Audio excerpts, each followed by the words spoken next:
ఈనాడు దినపత్రిక చూసినట్లయితే మనకు ముందుగా కనిపిస్తున్నటువంటి మెయిన్ హెడ్లైన్ ఇక్కడ చూడొచ్చు. మిద్దె తోట ధరల మంటకు టాటా, రాష్ట్రంలో విరివిగా ఇండ్లపై కూరగాయల పెంపకం, సాగుపై ఆసక్తి చూపుతున్న గృహిణులు, విస్తరిస్తున్న మన ఇల్లు మన కూరగాయల విధానం.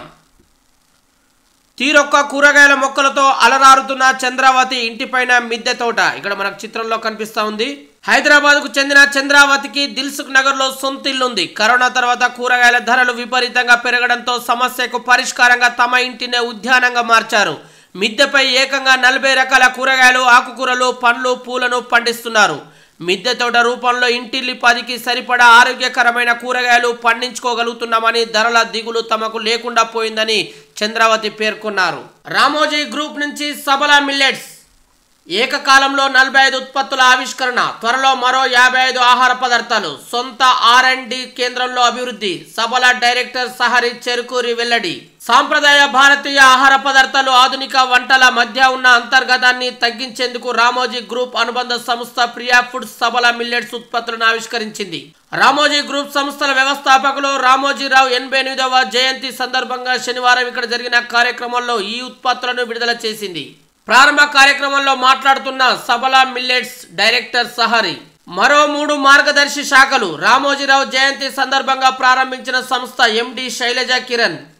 నూతన మార్గదర్శి శాఖలను హైదరాబాద్ నుంచి వర్చువల్ గా ప్రారంభించిన అనంతరం ప్రసంగిస్తున్న మార్గదర్శి ఎండి శైలజ కిరణ్, వెన్నుపోటుదారుల అండతో అధికారంలోకి వచ్చేందుకు ప్రధాని అదానీల కుట్ర, మహారాష్ట్ర ప్రచారంలో సీఎం రేవంత్ రెడ్డి ఆరోపణ, గుజరాత్ లో ఏడాదిలో 50,000 ఉద్యోగాలు ఇచ్చారా అని మోదీకి ప్రశ్న, గుగ్గూస్లో రేవంత్ వాహనాన్ని తనిఖీ చేసిన పోలీసులు, తెలంగాణలో కాంగ్రెస్ అధికారంలోకి వచ్చిన ఏడాది కాలంలోపే 50,000 ప్రభుత్వ ఉద్యోగాలు ఇచ్చామని, గుజరాత్లో భాజపా ప్రభుత్వం పాలన పగ్గాలు చేపట్టిన ఏడాదిలోగా అన్ని ఉద్యోగాలు ఇచ్చారో లేదో ప్రధాని మోదీ చెప్పాలని సీఎం రేవంత్ రెడ్డి సవాల్ చేశారు. తులసిరామ్ నగర్ లంకలో చేపట్టిన పాదయాత్రలో మూసీ బాధితులతో మాట్లాడుతున్న కేంద్ర మంత్రి కిషన్ రెడ్డి, గౌతమ్ రావు తదితరులు. మూసీ సుందరీకరణ పేరుతో కాంగ్రెస్ సర్కార్ రియల్ దందా, కేంద్ర మంత్రి కిషన్ రెడ్డి విమర్శ. మూసీ పరివాహకంలో 20 ప్రాంతాల్లో భాజపా బస్తీ నిద్ర. కార్యక్రమంలో పాల్గొన్న లక్ష్మణ్, ఈటల, విశ్వేశ్వర్ రెడ్డి.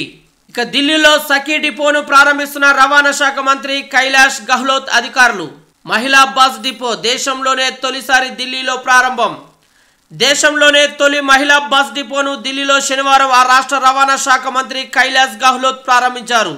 సరోజినీ నగర్లో పూర్తి స్థాయి మహిళా సిబ్బందితో కూడిన దీనికి సఖీ డిపో అని పేరు పెట్టారు. ఇందులో డిపో మేనేజరు, డ్రైవర్లు, కండక్టర్లు ఇలా సిబ్బంది మొత్తం మహిళలే ఉంటారని, దీనికోసం మొత్తం 225 మందిని కేటాయించామని మంత్రి పేర్కొన్నారు.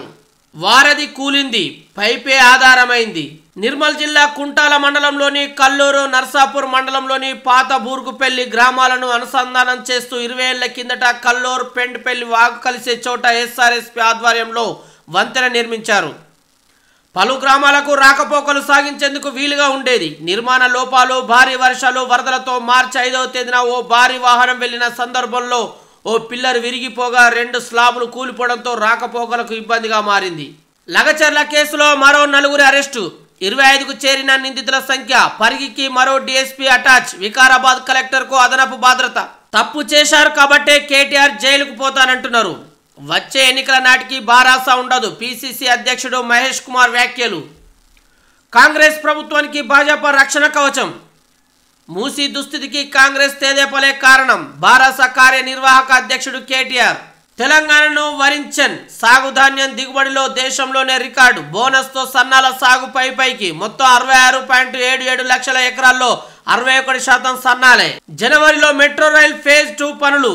MGBS చంద్రయాన గుట్ట మార్గంలో స్థల సేకరణకు ప్రాథమిక డిక్లరేషన్ జారీ. మెట్రో రైల్ ఫేజ్ 2 పనులు జనవరిలో ప్రారంభం కానున్నాయి. సీఎం రేవంత్ రెడ్డి చేతుల మీదుగా పనులు ప్రారంభించేందుకు అధికారులు సన్నాహాలు చేస్తున్నారు. నిర్మాణ పనులు వేగంగా పూర్తి చేసే క్రమంలో corridor 6 Mahatma Gandhi bus station నుంచి చంద్రయాన గుట్టను ఎంపిక చేశారు. అట్టుడుకుతున్న మణిపూర్. జిరి నదిలో మృతదేహాలు దొరకడంతో చెలరేగిన హింస. మంత్రులు, ఎమ్మెల్యేల ఇండ్లపై ఆందోళనకారుల దాడులు. ఇంఫాల్లో కర్ఫ్యూ, ఇంటర్నెట్ సేవల నిలిపివేత. ఇంఫాల్లో ప్రజాప్రతినిధి నివాసంలోని ఫర్నిచర్ను ధ్వంసం చేస్తున్న ఆందోళనకారులు. మైతై కుకీ తెగల మధ్య చెలరేగిన అల్లర్లతో ఏడాదిన్నరగా అతలాకుతలమవుతున్న మణిపూర్ మళ్లీ అట్టుడుకుతుంది. అస్సాం మణిపూర్ సరిహద్దుల్లో జిరి బరాక్ నదుల సంగమ ప్రదేశంలో శనివారం 3 మృతదేహాలు తేలియాడుతూ కనిపించడంతో భారీ స్థాయిలో హింస రాజుకుంది. జిరిబామ్ జిల్లాలో సోమవారం నుంచి 6 మైతై తెగ వ్యక్తులు కనిపించడం లేదు. కుకీ మిలిటెంట్లే వీరిని అపహరించి ఉంటారని అనుమానిస్తున్నారు. అపహరణకు గురైన వారిలో 3 చిన్నారులు 3 మహిళలు ఉన్నారు. ఇందులో 3 మృతదేహాలను శుక్రవారం రాత్రే పోలీసులు జిరిబామ్ జిల్లాలో స్వాధీనం చేసుకున్నారు. శనివారం ఉదయం నదిలో మిగతా మృతదేహాలు దొరికాయి. 6 ప్రాణాలు కోల్పోవడంతో ఆందోళనకారులు రెచ్చిపోయారు.